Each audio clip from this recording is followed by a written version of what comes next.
La série Formula Tour 1600 à l'antenne de RDS, une présentation des fromages Damafro. Des pneus Toyo, au-delà de la performance. Et de H. Grégoire, on vous en donne toujours plus. Mesdames et messieurs, bonjour et bienvenue à une présentation d'une dernière épreuve en marge du championnat de la Formule 1600 Formula Tour. Philippe Junot, depuis la piste de Calabogie en Ontario, on a déplacé toute notre équipe de production pour vous présenter la dernière épreuve qui pourrait couronner le champion Nathan Block dans la voiture numéro 1, qui jusqu'à maintenant domine le championnat et qu'on a vu faire des podiums lors de notre dernière épreuve, qui a remporté la victoire et qui avait fait des podiums à Trois-Rivières. La surprise vient surtout de la voiture qui est devant nous, le 3, c'est Jesse Lazare. Bien sûr, le héros des championnats canadiens de karting à Mont-Tremblant, qui a gagné dans la catégorie senior et qui a décidé de faire le saut tout de suite en voiture de formule. Et même s'il en est à ses premiers pas, eh bien, il est aux avant-postes et devient un concurrent extrêmement féroce pour Nathan Block et les autres participants.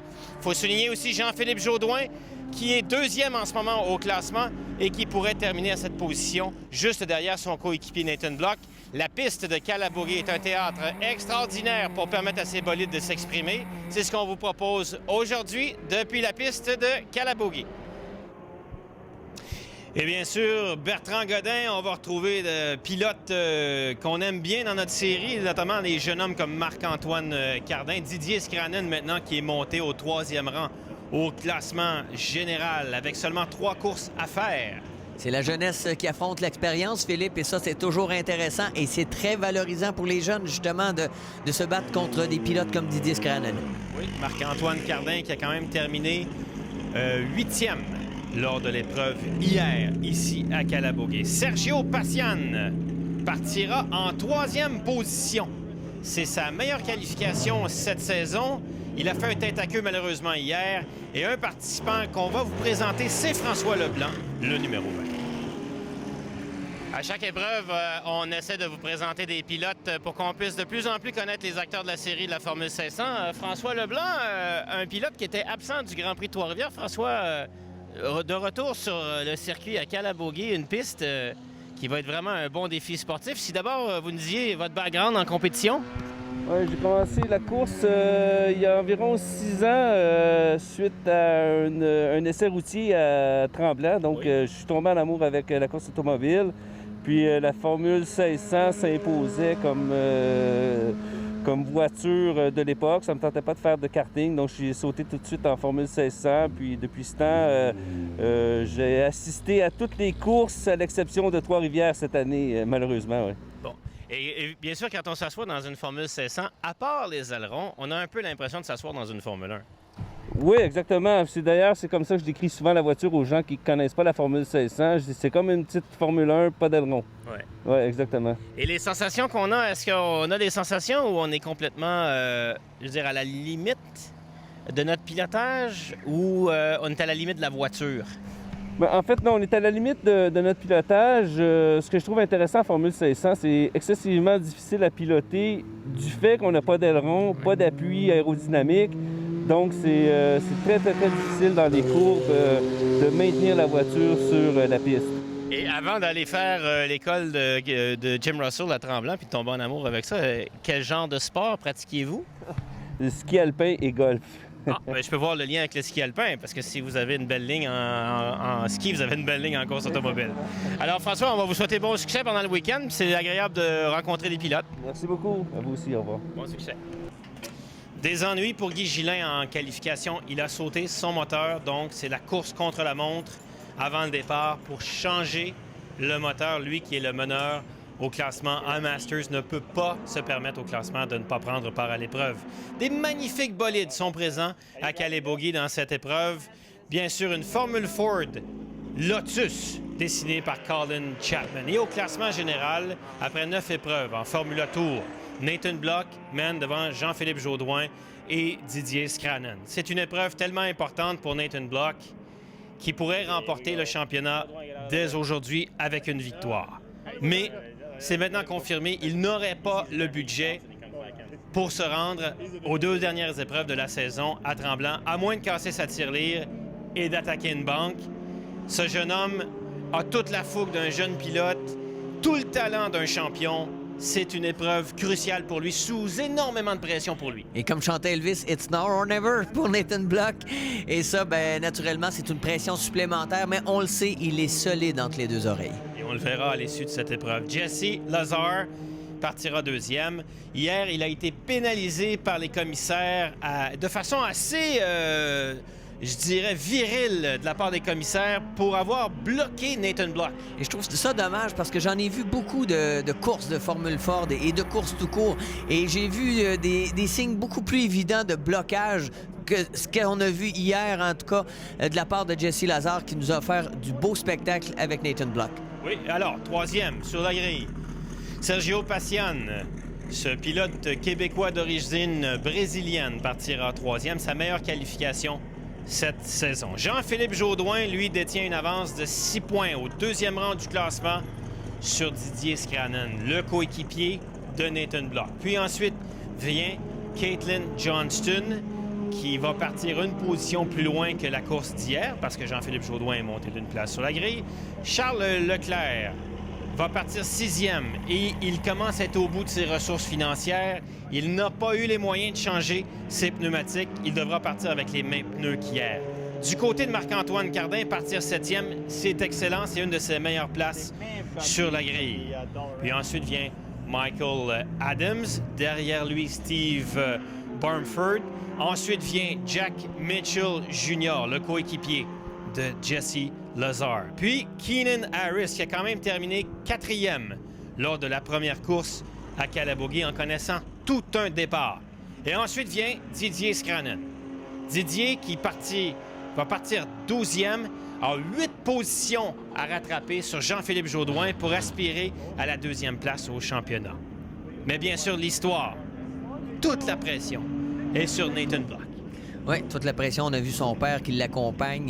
Et c'est vraiment une histoire de famille du côté des Blocs, justement pour Nathan qui vraiment, depuis son tout jeune âge, œuvre en course automobile par le karting et qui, là, poursuit son ascension dans les monoplaces. Alors, si on dit qu'une bonne histoire, c'est un héros en quête, avec une quête importante qui doit surmonter des obstacles, on aura ici toute une histoire à vous raconter dans cette épreuve de Calabogie de Formula Tour 1600. Les pilotes qui prennent la piste. Duncan Murdoch, ensuite François Leblanc, le 20, quelques pilotes ontariens, Robert Boyer, le 0, Guy Gillin, le 32.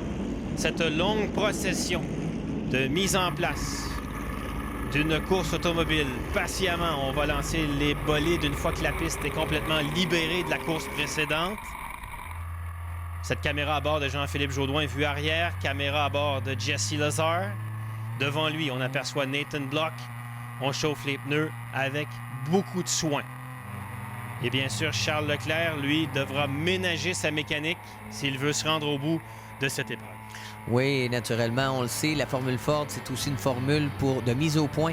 Avec toutes les combinaisons mécaniques qu'on peut faire, eh bien, c'est ce qui fait la différence entre être performant ou pas. Alors, on fait la pause. Quand on revient, c'est le départ.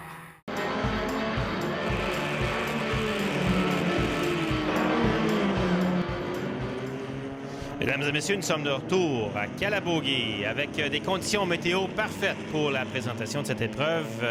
La grille, Nathan Block, Jesse Lazare, Sergio Pacian, Jaudoin, Johnston, Leclerc, Cardin, Michael Adams, Steve Barnford, Jack Mitchell Jr., Keenan Harris, Didier Scrannen, puis ensuite les autres de 15 à 21. Nous allons avoir droit à tout un spectacle. Est-ce que Jesse Lazare va adapter sa conduite en fonction de la pénalité qu'il a reçue hier, Bertrand? Oh, ça sera difficile parce que j'ai pas vu, moi, personnellement, énormément de blocage de la part de Jesse Lazare, premièrement. Et on le sait, c'est un bagarreur. Donc, si Jesse Lazare a se bagarrer, on va y mettre toute la fougue, j'en suis convaincu. Et s'il n'a pas bloqué, alors qu'est-ce qu'il devra changer? Hein? Alors, mesdames et messieurs, on s'approche de la ligne départ arrivée.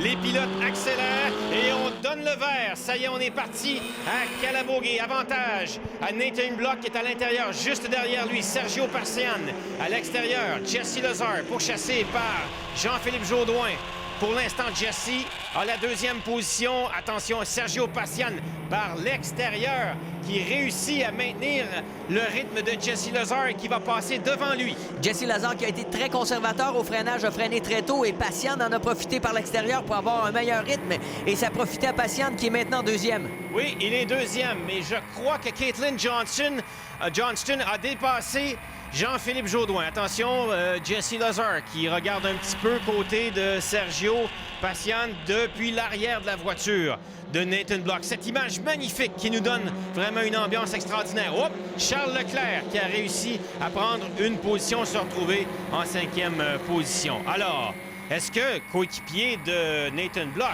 Sergio Passian va protéger son équipier? Oh, il va faire sa course, Philippe.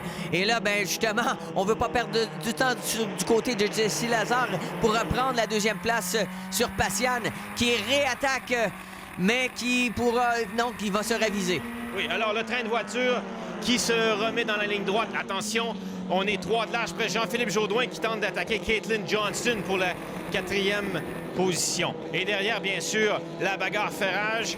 Marc-Antoine Cardin, notamment, qui est impliqué. Et derrière Jean-Philippe Jaudoin, Charles Leclerc. Et derrière lui, Keenan Harris. Donc, on est bien parti, Bertrand, sans embûche pour personne. Et on est revenu. Charles Leclerc qui tente d'attaquer Jean-Philippe Jaudoin et qui va large tout de suite. Ça va permettre à Keenan Harris peut-être de le dépasser.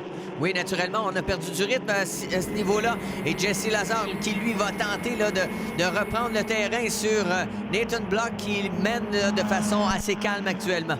Oui, on est parti tranquillement du côté de Nathan Block et derrière, Jesse est pourchassé par Sergio Passian. 4e, la voiture noire, celle de Caitlin Johnston. Ensuite vient Jean-Philippe Jaudoin en 5e position, pourchassé par Charles Leclerc, qui a été dépassé, non, par 2 pilotes. Donc, Johnston, Jaudoin, Michael Adams et Jack Mitchell Jr. Steve Burnford également ont repassé Charles Leclerc et derrière Keenan Harris et Marc-Antoine Cardin qui sont en bagarre pour la 10e position. Charles Leclerc qui revient sur Steve Burnford et qui reprend une position. Alors, on est parti pour une course endiablée de Formula Tour 1600 avec Nathan Block qui est en tête. On fait la pause, on revient tout de suite après.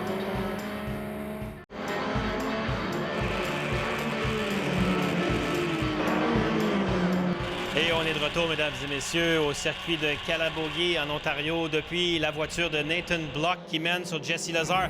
Oh, Charles Leclerc qui part en tête à queue. Il avait beaucoup de problèmes depuis le début de cette épreuve avec l'adhérence. Marc-Antoine Cardin en profite pour prendre la 9e place. Et devant Nathan Block se fait attaquer par Jesse Lazare pour l'instant. Jesse semble préférer à cette courbe-ci la ligne intérieure et avec plus de vitesse, Nathan Block est capable de conserver sa première place. Et regardez à quel point Jesse Lazare en a perdu et c'est justement Passian qui tente, lui, de passer. Et c'est le petit jeu attaque et je t'attaquerai. Et c'est exactement ce que tente Passian sur Jesse Lazare, mais qui ferme la porte. Oui, on voit que les 4... Oh, attention, Jesse et Sergio qui se rapprochent encore. Il y a beaucoup de poussière sur la piste. Didier Scranen en bagarre avec François Leblanc derrière. Beaucoup de poussière sur la piste et en même temps que nos 5 premières voitures sont à l'intérieur d'une demi-seconde pendant que Michael Adams et Jack Mitchell Jr. se bagarrent pour la 6e position.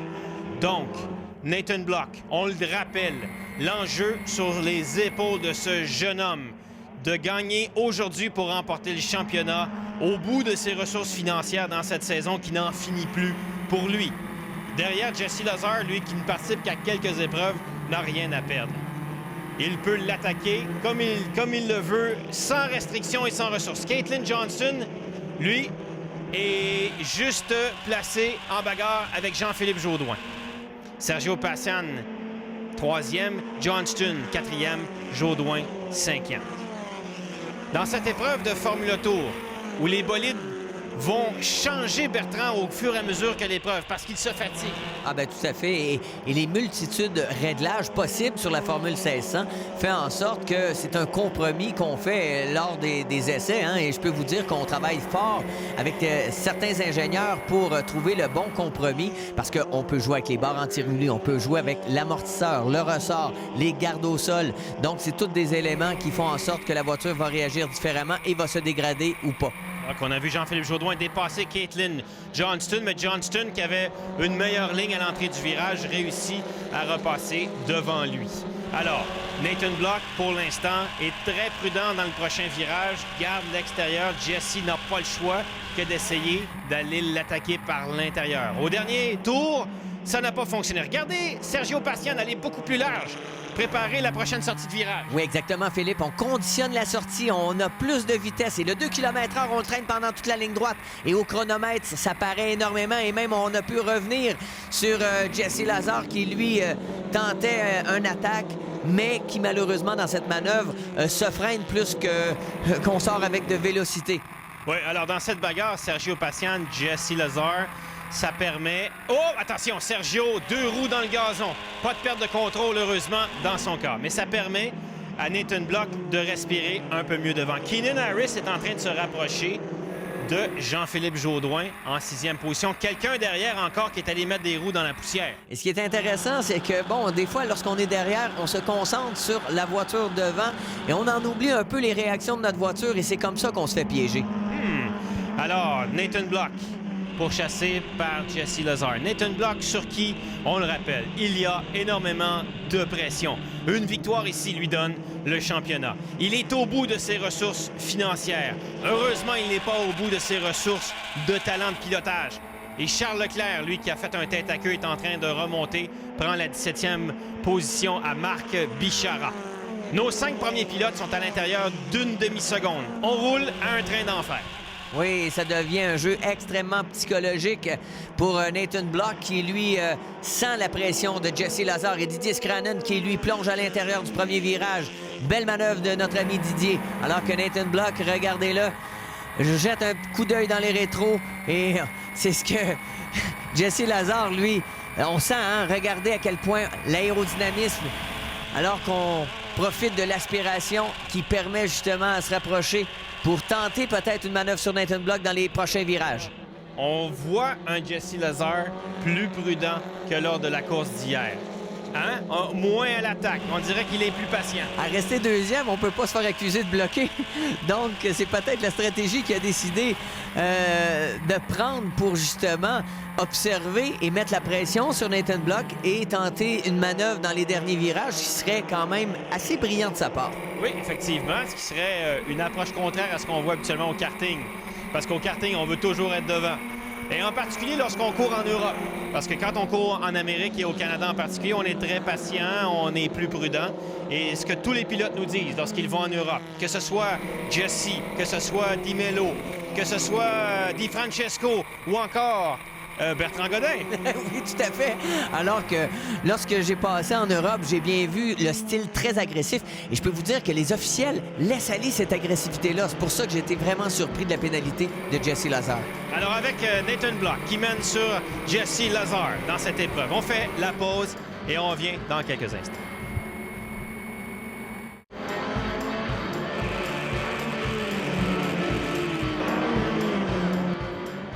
Marcel Lafontaine est le propriétaire de la série de la Formule 1600, puis on va en profiter d'une petite accalmie pour parler de ce championnat-là qui est de plus en plus relevé. Et moi, je m'amuse toujours à dire qu'au dernier Grand Prix du Canada, la Formule 1600 a donné le meilleur spectacle. Ouais. Ben, moi, j'ai bien apprécié, mais j'étais un peu parti pris. Évidemment que les batailles avec la 1600, on l'appelle la Formule Tour, c'est dû au fait que les voitures sont assez équitables, sont équilibrées. C'est vraiment le talent qui va faire la différence. Les pneus sont vraiment durs, pas dispendieux évidemment grâce à Toyo, mais c'est ce qui rend la série intéressante. Plusieurs batailles. Après, on a 2 moteurs. Hein. Ça, c'est important que les gens comprennent qu'il y a le moteur classique Ford qui est avant Formule Ford. Maintenant, Honda fabrique un moteur de course qui peut prendre part aux mêmes épreuves. C'est nouveau, ça, depuis quelques années. Oui, ça, c'est nouveau. Tu sais, en 2010, j'ai été invité par Honda. Je suis allé aux États-Unis essayer leur voiture avec la Mégane avec le moteur Honda, 1500 cc, qui est un moteur de fit, qu'eux ont adapté avec un nouveau carter, intake et tout ça, boîte noire. Donc, c'est géré par un ECU. Donc, on a un moteur moderne avec des composantes modernes. Toutes les pièces mobiles, c'est des forging, pièces qui ont été martelées. Contrairement au moteur Ken qui est là depuis 45 bonnes années, Ouais. qui est toujours là d'ailleurs. Puis là, on a trouvé une façon d'équilibrer les moteurs. C'est-à-dire que quelqu'un qui veut se joindre à nous avec un moteur moderne, il va avoir la même puissance qu'un bon moteur Ford. Mais il y aura beaucoup moins de problèmes mécaniques, il y aura beaucoup moins d'avoir besoin des gens là, qui connaissent ce vieux moteur-là là, sur le bout des doigts. Bien, c'était l'idée, c'est qu'on est rendu en 2012. Là. Il faut quand même migrer avec des nouvelles technologies. La ECU, Engine Control Unit, contrôle tout, admission, feu, etc. Donc, oui, il n'y a pas de problème. Beau temps, mauvais temps, c'est tout le temps rapide. En même temps, pour le commun des mortels, il faudrait peut-être expliquer qu'il y a différents châssis manufacturiers. On voit Didier derrière nous qui revient d'une session de pratique. Je pense que ça va pas trop bien, ses affaires. Il a besoin d'aller pratiquer plus que les autres. Il faut que tu fasses- Didier a quand même un châssis qui date de plusieurs années. Il y a Marc-Antoine Cardin qui a aussi un châssis plus vieux. Et on va voir Jesse Lazare ce week-end qui est dans un châssis plus moderne. Si tu nous expliquais qui a quoi? Oui, dans les marques qui roulent le plus, ça, c'est des marques anglaises, c'est Van Diemen. Ouais. Et ce qui est encore bien le fun dans la série, c'est pas l'année de la voiture qui va faire la différence, c'est la condition. Par exemple, si vous prenez Michel Bonnet, il roule avec des 95, mais les voitures sont refaites à neuf à chaque année, sont améliorées à chaque année. Et le modèle des bonnets, c'est? Eux autres, c'est Vector. Des Vector. Vector. Donc, c'est les seuls châssis Vector qu'on a ici au Canada. Mais je dirais la popularité, c'est avec Van Diemen. De plus en plus, on voit le châssis Migal, le CMV, qui est un châssis purement québécois. Il y en a 3, dont Didier Scranon utilise. C'est celui qui l'utilise. Mais la condition du châssis, c'est un tubulaire. Hein? Donc, tu n'as pas de nouveautés comme en karting, les changements de châssis, structure, frein, essieu, etc. On n'a pas ça. Ce qu'on a, c'est le ground, c'est le pneu. Le pneu est très dur. Donc, le châssis tubulaire là, fait le travail. S'il est bien entretenu, l'année n'a pas d'importance. D'accord. Et à ce moment-là, quand on a différents châssis, on est quand même capable de faire jeu égal. Absolument. Si vous avez du talent, un bon châssis tubulaire, peu importe l'année, en bonne condition, avec un moteur Ford ou Honda, vous êtes capable de gagner. Ça a été une bonne année parce que là, nous, on va présenter 2 épreuves sur Calaboguet. Ça a été une très bonne année pour vous autres. Vous avez pu participer au Grand Prix du Canada, ça, ce qui était intéressant, au Grand Prix de Trois-Rivières. Sur l'ensemble de la saison, avant la fin de la saison, on te demande déjà un bilan. Bien, cette année, on a les effets des États-Unis, l'effet économique. On voit qu'il y a des concurrents qui ont eu plus de difficultés financièrement. Les commanditaires sont un petit peu moins intéressés à embarquer. Mais on est chanceux. On a l'aide de François Dumontier qui nous permet de courir à la F1. Ça, c'est extraordinaire. C'est ce qui nous garde en vie avec le Grand Prix de Trois-Rivières. Et c'est ça qui attire les nouveaux pilotes de rouler avec nous autres. Oui, parce que arriver à piloter pendant le week-end de Formule 1 à Montréal, c'est pas tout le monde qui peut faire ça. Non. Hein? Et puis, c'est une occasion qui vous est donnée. Là, on voit l'arrivée de quelques pilotes de karting. Est-ce qu'on a des problèmes de discipline avec eux côté comportement ou arbitrage? Ou est-ce qu'ils sont capables de tout de suite s'adapter au fait que les voitures sont plus fragiles qu'en karting? Moi, je suis impressionné par le calibre des kartistes qui se joignent à nous, comment ils sont propres sur la piste, comment aussi ils respectent la réglementation, comment ils sont rapides. Tu vois tout l'apprentissage du karting qui fait surface. Je suis vraiment, vraiment impressionné. Jesse Lazare roule dans les 3-4 premiers à toutes les courses. Marc-Antoine Cardin progresse à tous les événements. Et Jean-Philippe Jaudoin aussi. Jean-Philippe Jaudoin, très bon aussi sur moteur Honda. Non, les jeunes, cette année, prennent leur place solidement à part ça. Parce que c'est une série qui a tout un historique. La Formule Ford avant, maintenant, la Formule 1600.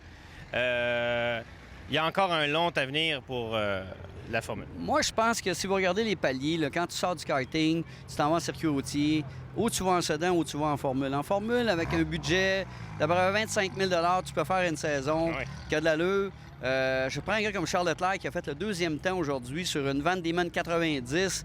Le talent, là, c'est la plus belle preuve comment ça parle. Mais bien sûr, ceux qui veulent mettre beaucoup d'argent, c'est bar open, il n'y a pas de problème. Mais je dirais que le budget moyen de 25 à 30 000, la voiture inclus, tu fais une saison avec ça, tu comprends? Alors, et à ce moment-là, est-ce que les pilotes sont propriétaires de leur voiture ou ils sont en location? À ce moment-là, tu es propriétaire et tu fais à peu près tout.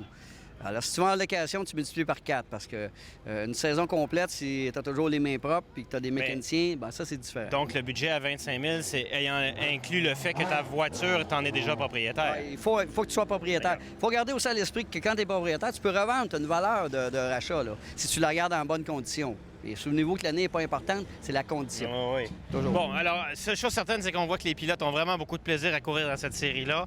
Il y a vraiment une belle ambiance. Nous, la maison de production, on est vraiment bien reçus par tous les pilotes, les mécanos. Vraiment, c'est apprécié. Tant mieux. Et on va te souhaiter bon succès pour l'avenir de la Formule Tour 1600. Merci beaucoup. Merci. Alors, beaucoup d'ouvrages accomplis par Marcel Lafontaine dans le développement de la Formula Tour. Et oui, et je lève mon chapeau bien haut à Marcel Lafontaine, qui a toujours cru à la Formule 1600, qui a mis énormément d'efforts. Et c'est grâce à des passionnés comme Marcel Lafontaine si justement on assiste à du beau spectacle. Alors, sur la piste, on retrouve en tête la voiture numéro 1 de Nathan Block. En tête, pourchassé maintenant, sous beaucoup de pression par Jesse Lazare, la voiture orange numéro 3.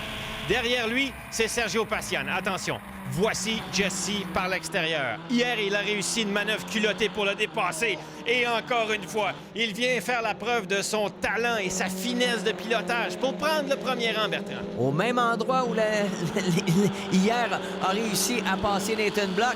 Et regardez maintenant Nathan Block, là, qu'on assiste vraiment à une reprise de la journée de samedi qui avait été fort en spectacle. Bon, alors, Jesse Lazare, Nathan Block, là, Sergio Passian ne va pas vouloir attaquer son coéquipier, ça c'est pas mal sûr. Hop, attention, Nathan par l'extérieur sur Jesse. Voyons, au bout de la ligne droite, l'intérieur favorise le pilote, dans ce cas-ci, Jesse, qui va maintenir sa position à ce virage-ci. Ça passe pas par l'extérieur. Du moins, on ne l'a pas encore vu. Jean-Philippe Jodoin, qui est en bagarre avec Michael Adams. Je crois qu'il a perdu une position. Sergio Passian, lui, vu depuis l'arrière de Nathan Block, va le protéger contre Caitlin Johnston. Ah ben, c'est certain, Philippe, qu'on peut voir ça comme une protection, mais je peux vous dire que Passian observe la moindre manœuvre, justement, de son coéquipier. Et je pense qu'il ne gênera pas quand même pour le dépasser, compte tenu du fait que chacun a un budget très serré et chaque position compte. Donc, comme on dit, lorsqu'on est en course, on n'a plus d'amis. Oui, on le voit. J'ai une chance que je cours pas contre toi. Alors, Jesse semble bien être confortable en tête. Il est quand même talonné par Nathan Block. C'est à cet endroit-ci hier qu'on pourrait l'accuser d'avoir fait du blocage. Alors, changement de voie pour Nathan Block. Jesse ne change pas de voie, lui. Il garde sa ligne. Il n'y a pas de place pour Nathan Block au bout de la ligne droite. Maintenant, par l'extérieur, prépare sa prochaine sortie de virage. Jesse, lui, qui... Oh, attention, tête à queue maintenant. Jean-Philippe Jodoin, 5e, qui est parti perte de contrôle. Bertrand, ça a énormément d'implications dans le championnat parce que s'il ne reprend pas la route, c'est Didier qui va prendre la 2e place au classement. Attention, revoici Nathan Block par l'intérieur. Oh, et là, il a énormément de vitesse et va prendre une position à Jesse Lazare. Oh, mais Jesse a tardé son freinage, ne s'est pas fait piéger, aurait pu justement faire un peu... comme on a vu, mettre les roues un peu trop larges et se faire prendre en tête à queue. Mais belle manœuvre de Nathan Block sur Jesse Lazare. Bon, alors, un autre changement de meneur. Voici Jesse qui revient tout de suite à l'attaque, qui tente de reprendre sa première position. On voit Sergio Passian qui vient essayer de prendre l'aspiration derrière Jesse. Jesse qui réussit à passer. C'est la première fois que dans cette tentative à cet endroit qu'il réussit à le passer en 4 occasions aujourd'hui. Oui, on a senti que Nathan Block avait peut-être freiné un peu trop à l'entrée du virage, ce qui a fait perdre de la vélocité, même si on était sur une trajectoire extérieure. Mais Jesse Lazare, qui effectivement a réussi à profiter de cette trajectoire pour sortir rapidement du virage et avoir une bonne vitesse en ligne droite. Bon, alors, un autre changement de meneur avec Jesse pourchassé par Nathan Block. Pourchassé par... Oh, attention, dépassement sur Caitlin Johnston par Michael Adams, le 7 pour... Oh, course de drague à la remontée et il va prendre la 4e position. Jesse Lazare avec un Nathan Block qui slalome derrière lui un peu partout. Même si hier, on a eu le droit à une bagarre féroce entre les deux, je trouve que Jesse, aujourd'hui, est beaucoup plus calme dans ses trajectoires. Il bouge beaucoup moins et je dirais, taxe moins ses pneumatiques. Et la force d'un pilote, c'est aussi de faire un retour sur les événements pour s'ajuster. Et on sent effectivement que Jesse Lazare s'est bien ajusté, mais que Nathan Block, lui, reste fidèle à lui-même par rapport à ses attaques qui sont extrêmement précises et bien choisies, je dirais. Tactiquement, stratégiquement. Marc-Antoine Cardin, lui, qui va très bien dans cette épreuve, pendant que derrière, Caitlin Johnston et Michael Adams continuent de se bagarrer pour la 4e position. Là, il faut voir où est Jean-Philippe Jodoin après son tête à queue. Attention à Nathan Block qui a déjà dépassé à cet endroit-ci par l'extérieur Jesse Lazare. Chacun a fait la manœuvre, le coup à l'autre à cet endroit-ci. Oups, à l'extérieur, presque une roue dans le gazon pour Nathan Block. Cette fois-ci, ça ne passe pas. Course de drague, côte à côte, Bertrand, et Patiane qui va peut-être s'en mêler. Oui, Patiane, et compte tenu du fait qu'on était à l'intérieur pour Nathan Block, bien, on reprend la position sur Jesse Lazare qui tente de protéger maintenant Patiane qui est vraiment incisif là, pour prendre cette deuxième place. Et ça n'a pas fonctionné à cause du retardataire. Et Nathan Block est pourchassé par Jesse Lazare. Derrière, Sergio Patiane qui tente par tous les moyens de dépasser Jesse Lazare. Et avec cette position au classement pour le moment, et dans une épreuve extrêmement enlevante de Formula Tour 1600, on va s'arrêter, faire une courte pause. On revient tout de suite après avec la suite.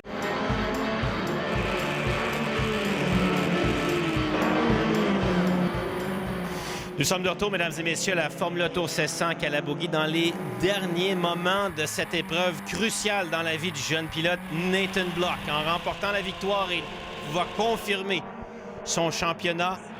Un deuxième consécutif en Formula Tour 1600, ce qui serait pour lui tout un exploit. Il est en tête en ce moment, pourchassé par Jesse Lazare. Jesse Lazare qui a été vraiment un adversaire redoutable. Et je te dirais, Bertrand, que ça rajoute à la qualité des deux hommes maintenant. Ah, tout à fait, alors qu'on s'est réajusté l'un par rapport à l'autre, c'est-à-dire que quand on voyait Nathan Block devant, ben Jesse Lazare réajustait ses trajectoires pour pouvoir le rattraper. Et ce qui nous a donné, et vice-versa, et ça nous a donné vraiment du beau spectacle. Et aujourd'hui, c'est encore mieux de voir, par exemple, un Patiane qui réussit à mettre du piquant dans la bagarre. Oui, comme il le fait. Tout de suite derrière, Jesse Lazare, qui dans les derniers tours va essayer de prendre une autre position. Oups, attention, Caitlin Johnston, derrière, a mis les roues dans le gazon. Il est pourchassé par Michael Adams. Alors, plus que quelques minutes à cette épreuve. On le sait qu'on marche en termes de minutes et non en termes de tours. Jesse Lazare, pourchassé par Sergio Patiane, qui tente de trouver la petite ouverture, le trou de souris pour mettre le museau de sa voiture. Et là, ça devient difficile pour Jesse Lazare, qui, je parlais d'ajustement par rapport à Nathan Block, mais il doit aussi ne pas ignorer Patiane qui est tout juste derrière. Un abandon pour Keenan Harris. Malheureusement, doit stationner sa voiture. Lui qui a fait une 4e place hier, ça sera une grande déception pour lui. Attention, dans le virage parabolique, Sergio qui rentre à l'intérieur de Jesse. Oh, Jesse, ça glisse, Bertrand. Il réussit à reprendre le rythme. Oui, on a vu une glissade du train arrière qui, justement, fait un peu de frein à la sortie du virage. Et ça, c'est pas vraiment avantageux pour aller chercher une bonne vitesse de pointe en ligne droite. Alors, pour l'instant, Jesse qui est en train d'essayer de garder sa deuxième position. Marc-Antoine Cardin qui, dans le classement québécois, pourrait monter sur la 3e marche du podium. Attention, François Leblanc en bagarre avec Charles Leclerc, Jean-Philippe Jodoin. Ça veut dire que Didier Scranen est maintenant devant Jean-Philippe au classement, puis ça va lui permettre de monter peut-être en 2e position au classement. Et ce qui est intéressant de voir de Didier, c'est toute l'expérience, malgré une voiture qui est pas facile à piloter, on se creuse la tête à trouver les réglages, et bien réussi quand même à se positionner aux avant-postes au championnat, et c'est tout à son honneur. Alors, Didier qui est en train de remonter au classement, et devant Nathan Block qui aspire au championnat, pourchassé par Jesse Lazare. Alors que l'on entame le dernier tour dans cette épreuve de Calabogie. Il semble pas que Jesse Lazare soit assez près de Nathan Block, à moins d'un freinage de dernière minute. Oh, il étire son freinage le plus tard possible. Et ça mettra de la pression sur Nathan Block parce que Jesse Lazare n'a pas laissé tomber la possibilité de pouvoir porter une attaque. Et comme tu l'as si bien dit, Philippe, les freinages sont à l'extrême limite. Tout est à la limite. La moindre petite erreur et on se fera passer du côté de Nathan Block. Donc, il faut limiter. C'est un contrôle de soi dans ce dernier tour. Oui, puis il faudra surtout éviter les contacts. Il ne peut pas se permettre de ne pas terminer cette épreuve. Alors, Jesse a réussi à venir se placer derrière la boîte de vitesse de Nathan Block. Attention, le prochain virage sera crucial, Bertrand. Oui, et on sent que Jesse Lazare rattrape centimètre par centimètre Nathan Block. Et là, on pourra peut-être porter une attaque ultime pour justement l'emporter du côté de Jesse Lazare, alors qu'on tente de forcer un peu plus l'intérieur du côté de Jesse pour avoir une meilleure sortie. Mais regardez, Nathan Block est quand même très efficace en ligne droite. Oui, on dirait que pour cette fois-ci, Nathan Block a dit « Bon, je vais le protéger l'intérieur, essaie de me passer par là si tu le peux. » Attention, c'est peut-être les dernières enfilades où Jesse a les réglages pour attaquer Nathan Block, parce que depuis le début de la course, dans la dernière portion du circuit, Nathan semble irréprochable. Attention, derrière, Sergio Passian ne semble pas non plus avoir les ressources pour attaquer Jesse Lazare. Plus qu'un demi-tour à faire pour Nathan Block. Et là, il rentre dans la portion du circuit où ses réglages sont à point. Et il semble que Jesse avait des réglages beaucoup plus serrés pour des virages plus techniques. Exactement. Et pour Nathan Block, c'est de faire abstraction de Jesse Lazare. Parce que si on se concentre sur lui, on va se faire piéger. Et on sait que tout juste derrière, il y a Passian aussi là, qui observe la scène qui pourrait profiter d'une éventuelle attaque. Alors, voici qu'on arrive au dernier virage et avec un retardataire qu'on va réussir à dépasser sans problème. Nathan Block vient remporter la victoire et le championnat, un deuxième de suite pour lui. En Formula Tour 1600, Jesse Lazare termine deuxième et en troisième place, Sergio Passian. Pour Nathan Block, c'est un championnat confirmé. Et pour Jesse Lazare, ce sera un championnat peut-être l'année prochaine. Marc-Antoine Cardin vient terminer en troisième place du classement québécois. Et le voilà, notre champion, Nathan Block, qui va exploser de joie dans sa voiture, j'en suis certain, étant donné les circonstances. Puis viennent ensuite Duncan Murdoch, Didier Scranen qui termine devant Charles Leclerc et devant Jean-Philippe Jaudoin, donc qui va peut-être au pointage remonter devant Jean-Philippe Jaudoin au deuxième rang au classement. Oui, Didier qui a fait un parcours sans erreur. Mais que dire de Nathan Block qui lui remporte le championnat avant même la fin de la saison. Et malheureusement, on ne pourra pas le voir pour les deux dernières épreuves à cause qu'on n'a pas de budget. Mais quel champion d'avoir réussi à remporter avant même la fin de saison. Et que dire de Jesse Lazare qui, à ses premiers pas en Formule 1600, est capable de se battre avec les meilleurs. Et c'est l'adaptation fulgurante, justement, de Jesse Lazare qui impressionne. Et parce que, bon, c'est quand même différent du karting. On doit gérer les suspensions, la boîte de vitesse. Donc, c'est des éléments qui est pas facile à gérer. Et donc, de voir, justement, Jesse Lazare performer du genre, ça promet pour lui. La rumeur veut qu'il mette fin à sa carrière en karting à la fin du championnat du monde de karting au Portugal cette année, pour l'année prochaine se concentrer exclusivement sur les courses de Formula Tour 1600 et peut-être déjà une autre série qui pourrait le servir encore mieux dans son développement de pilote. Alors qu'au classement de cette épreuve, bien sûr la victoire de Nathan Block devant Jesse Lazare, Sergio Passian, Michael Adams, Caitlin Johnston, Jack Mitchell Jr. et Marc-Antoine Cardin ont terminé 1 à 7. Steve Barnford, Duncan Murdoch, Didier Scranen, Charles Leclerc et Jean-Philippe Jaudoin terminent ensuite. Et bien sûr, dans notre classement des Masters dans cette épreuve de Formula Tour, c'est Guy Gillin qui remporte une troisième victoire cette saison devant Marc Bichara. Ray Courtemanche Jr. termine à nouveau sur le podium pour compléter le top 3 en Masters. Alors, voilà le vainqueur et le double champion, Nathan Block, qui vient stationner sa voiture et qui reçoit les félicitations de son mécano et de son père. How was that? Congratulations. JP spun, he's way back in the point. Okay, we got it. But Sergio finished third. We're second behind. Well, we don't have to go to trouble. An awesome weekend, man. Get out of this thing. Get out of this thing, dude. Et que d'émotions, Bertrand, dans la famille Block. Oui, tout à fait, parce que c'est quand même une grande passion. Et lorsqu'on réussit justement à passer par-dessus toutes ces épreuves, on le sait à quel point les sacrifices sont nombreux pour justement faire du sport automobile. Et lorsqu'on réussit comme Nathan Block le fait, eh bien, c'est un beau sport d'équipe et je dirais même un sport familial pour certains. Et contrairement à la rumeur, ben, vous voyez la preuve que ce n'est pas un sport de millionnaires. C'est un sport... et si on regarde combien ça coûte développer un joueur de hockey aujourd'hui ou un skieur alpin en compétition jusqu'au niveau élite, on est à peu près dans les mêmes budgets.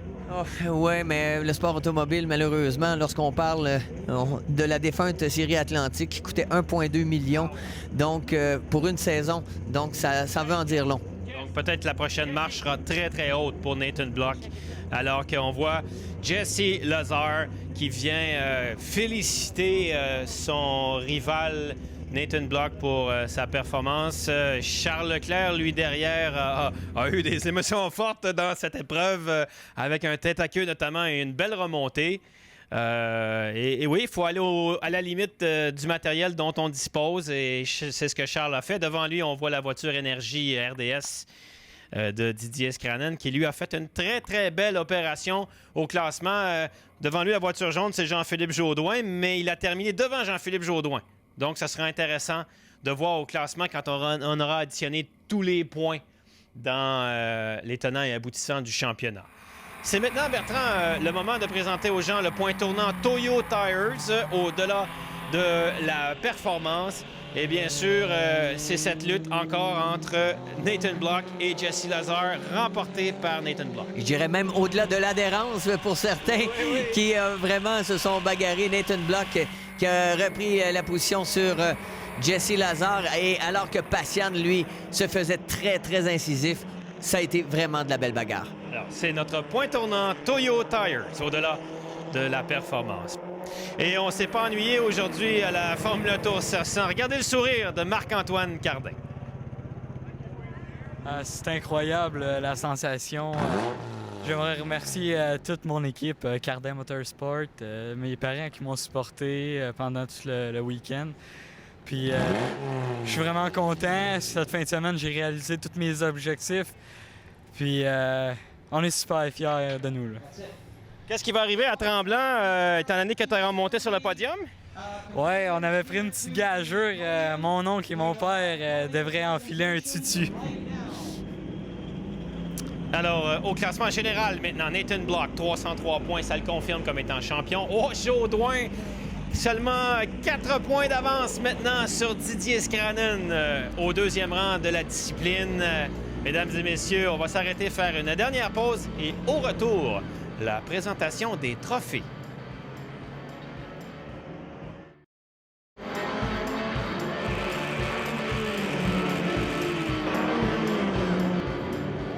De retour à Calabogué avec les médaillés. Et t'étais aux premières loges de cette bagarre entre Jesse et Nathan Block en avant, plusieurs passages, un l'autre. Et des fois, tu as essayé de te mêler à la bagarre. Tu as vu ça comment, toi, de ta voiture? Mais c'est sûr que j'étais un petit peu conservateur parce que c'était Nathan, mon coéquipier, devant. Donc, je ne veux pas ennuyer les deux pour ne pas peut-être laisser Nathan être mêlé dans un accident. Donc, j'étais plus conservateur. Quand j'avais l'opportunité, j'ai essayé. Mais Jesse, c'est vraiment un pilote difficile de passer. Là. Il est vraiment un guerrier, donc il a beaucoup d'expérience. Mais ça a bien été. J'ai eu le fun. C'est ça c'est l'important. Alors, félicitations. Et bonne suite pour la fin du championnat. Merci beaucoup. How did you see the race from your perspective? For sure, the first 5-6 laps, we were back and forth, and then he got around me, and then I needed to worry about Sergio around in the 7th lap when there's about 3 laps to go. So that allowed Nathan to get just that gap, and I had to go all my effort on defending to stay in second, and Nathan got me. But overall, I think it was an amazing weekend, and me and BGR, Brian Gray Racing, we keep going forward, and I think it's just going to get better and better. Et nous sommes rendus à la remise des trophées, d'abord pour la catégorie des Masters. Et c'est Serge Lacroix qui, après avoir gagné hier, va monter sur la 3e marche du podium. Donc P3M pour les Masters. Ray Courtemanche Junior va terminer en 2e position sous les applaudissements et les encouragements de sa belle famille. Et on aura encore une fois sur le podium comme vainqueur Guy Gillin. Oui, qu'on le voyait un peu nerveux avant le début de l'épreuve, alors qu'on a dû changer son moteur. Belle performance de Guy Gillin. Un bon pilote qui mérite cette première position. Et qui confirme encore son avance au premier rang du classement en Masters. Le championnat mondial de karting sera présenté à RDS et nous serons présents du 25 novembre au 2 décembre. Et ces épreuves vous seront présentées plus tard dans l'année. Nos pilotes canadiens qui prendront part à ce championnat du monde. Et bien sûr, beaucoup d'émotions dans le clan de Nathan Block. Oh, well, it was quite hard to keep my emotions in check, especially in the last lap. Because I knew that I was starting to build a bit of a gap, and I was just telling myself, like, okay, focus. It's not over till I cross the line. I'm not gonna win it. It was so intense the whole race, but it turned out great in the end, and I was glad to relieve the stress off of everybody, including my parents and myself, the team. It's a great feeling. Et dans la remise des trophées, cette fois dans la classe pro du Québec, on doutait un peu de Marc-Antoine Cardin lorsqu'il a fait le saut en 1600, mais déjà il est sur le podium. Oui, l'adaptation de Marc-Antoine Cardin a été vraiment impressionnante. Et pour lui, je pense que c'est l'étincelle qui va le faire peut-être exploser là, dans la Formule 1600, une formule extrêmement technique. Et vous voyez à quel point il est souriant, son bonheur est total. La deuxième place va aller à Sergio Passian qui remporte un deuxième podium consécutif. Hier, il avait été classé deuxième dans la catégorie Ontario. Et cette fois-ci, encore une fois, vainqueur de la classe pro Formula Tour 1600. C'est Nathan Block qui non seulement remporte la victoire, mais confirme son championnat et qui vient de s'enlever une tonne de pression, Bertrand. Oui, je pense que c'est peut-être la plus belle école de subir cette pression, de la gérer pour mieux évoluer dans un domaine extrêmement compétitif. Alors voilà notre podium en classe pro. La réaction de la famille Cardin. Et c'est bien sûr le champagne pour Block, Passian et Marc-Antoine. Et la mère de Marc-Antoine, bien sûr, qui est très heureuse. Toute la famille qui s'occupe des ajustements, de prendre soin du pilote. Et la sœur aussi qui est présente pour supporter les activités de l'équipe. Serge Lacroix qui vient féliciter Marc-Antoine. Cette belle camaraderie. Mesdames et messieurs, c'était la Formula Tour 1600 à l'antenne de RDS. Une présentation des fromages Damafro, des pneus Toyo, au-delà de la performance, et de H. Grégoire. On vous en donne toujours plus.